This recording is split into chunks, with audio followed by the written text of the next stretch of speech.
નમસ્કાર ખેડૂત મિત્રો, સ્વાગત છે તમારું આજના તાજા અને મહત્વના સમાચારમાં। તો હાલ ખેડૂત મિત્રો, આજના મુખ્ય સમાચાર તરફ જોઈએ તો ગુજરાત સરકાર આપશે ખેડૂતોને સંપૂર્ણ વળતર। રેશન કાર્ડ ધારકો માટે મોટા સમાચાર। બાળકના જન્મ પર મળશે ₹12,000। આ પ્રકારની ખેતી કરતા ખેડૂતો માટે ખાસ સહાય। કેળાની ખેતી કરતા ખેડૂતોની હાલત કફોડી બની। ખેડૂતોને મળશે ₹3,000નો પેન્શન। તો આ હતા આજના મુખ્ય સમાચાર। હવે સમાચાર વિસ્તારપૂર્વક જોઈએ તે પહેલા અમારી YouTube ચેનલને લાઇક, શેર અને સબસ્ક્રાઇબ કરવાનું ભૂલતા નહીં। હાલના તાજા સમાચાર જોઈએ તો ખેડૂતોને મળશે ₹3,000નું પેન્શન।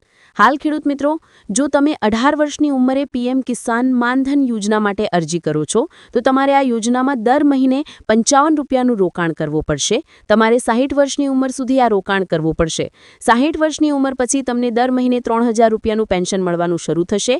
જો તમે પીએમ કિસાન માનધન યોજનાનો લાભ લેવા માંગતા હો તો તમારે તમારા જરૂરી દસ્તાવેજો સાથે નજીકના જન સેવા કેન્દ્રમાં અરજી કરી શકો છો। ત્યાર પછી આગળના સમાચાર જોઈએ તો ગુજરાત સરકાર આપશે ખેડૂતોને સંપૂર્ણ વળતર।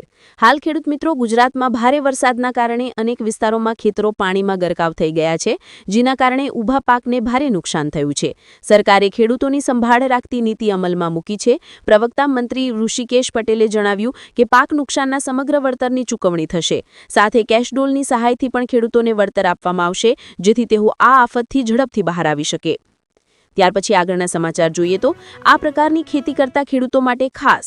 હાલ ખેડૂત મિત્રો, પીએમ મોદી આસામના ન્યુમાલીગઢમાં ભારતની પ્રથમ બાયો રિફાઇનરીનું ઉદ્ઘાટન કર્યું। આ પ્રોજેક્ટ દર વર્ષે 5 લાખ મેટ્રિક ટન વાંસ ખરીદીને ઇથેનોલ, ગ્રીન એનર્જી અને અન્ય ઉત્પાદનો બનાવશે। Assam bio ethanol private limited ખેડૂતો પાસેથી સીધું વાંસ ખરીદી કરીને તેમને સ્થિર બજાર આપશે।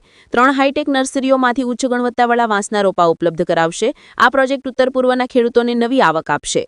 ત્યાર પછી આગળના સમાચાર જોઈએ તો કેળાની ખેતી કરતા ખેડૂતોની હાલત કફોડી બની।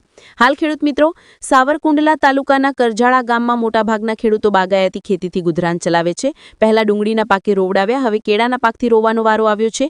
કેળું ₹1 પ્રતિ કિલોમાં વેચાઈ રહ્યું છે, જ્યારે વેપારીઓ ₹70ના ડઝન કેળા વેચે છે। ખાતર, બિયારણ, દવા, મહેનત, પાણી, વીજળીના મોટા ખર્ચા બાદ પણ આ તફાવતથી ખેડૂતો પરેશાન છે।